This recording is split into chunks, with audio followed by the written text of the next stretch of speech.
how does someone get their own Bobot? Like, where do they go to set it up? What do they set up? So any layman can do this.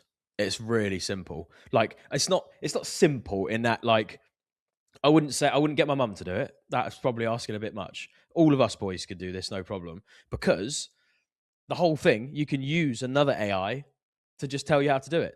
And like wherever we got stuck, we just took a screenshot, stuck it into Claude bot, and just went, "What do we do here?" And it went, "Oh, just go to this, go to those settings, install this thing, and da da da." Cool, yeah, did that. Do this, do that, do that. It's just like you can't. It's just easy, you know.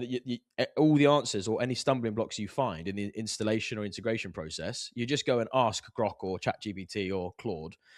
So it's a little bit fiddly setting it up. I'm not going to lie to you. It's not like it took us about 2 hours to really get it all up and running, but we were being quite cautious with like setting it up. But I mean, 2 hours is nothing to set up like an infinite staff member that can just do an infinite amount of tasks for you. And like, it honestly, it's like, I can't believe what I'm seeing. It is like, I'm going to get so many Mac minis, mate. I'm going to get so many. Cause it's like, it's not just admin. It can do all sorts of shit. Why would you have different ones? Why can't you have one Mac Mini doing 20 different tasks?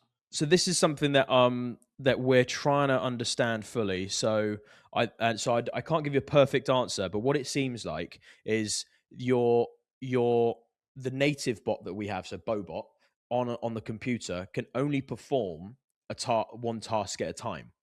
Um, so it can only do like one core thing really well at a time. Now it can delegate to other AIs to perform certain other tasks so that you can avoid using up a lot of server credits and things like that. That starts to get a little bit complicated. But it can do those things. You want multiples so that they can focus on their domains. And obviously, you've only got a certain amount of RAM and a certain amount of usage with the credits you get on the different accounts for that bot within that Mac Mini. So you're kind of like you're sort of bandwidth constrained in a way for how much you could do. However, you can use this.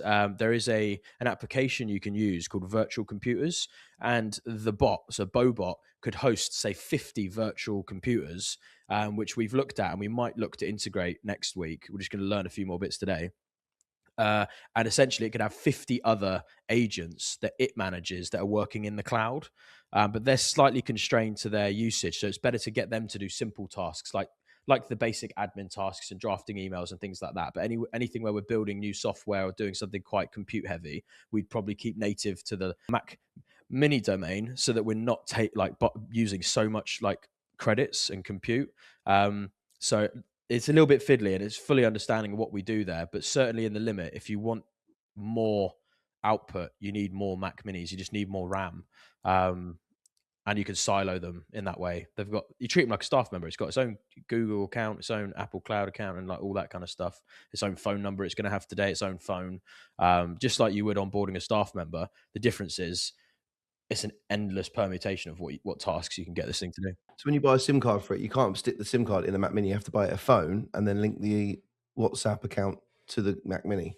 You probably could do it. You probably could do it another way. I don't know. I just thought, fuck it, I'll get a phone from CEX, like a refurbed phone for like 150 quid, 200 quid or something, and just stick a SIM card in it and get a WhatsApp business account. You'd never really need to use that phone. It's just so it has somewhere to host it. It has like an Apple account on there and stuff. And then, and you can also track its conversations then. So you could use the phone to look at its conversations with staff members and things like that. So it's a bit of a monitoring and oversight device in that way.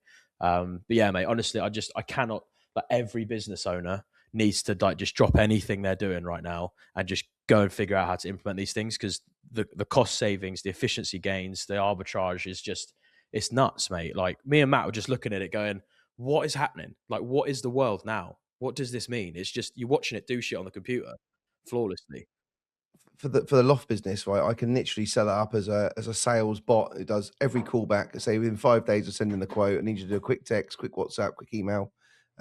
These are your 600 troubleshoot questions that we always get asked.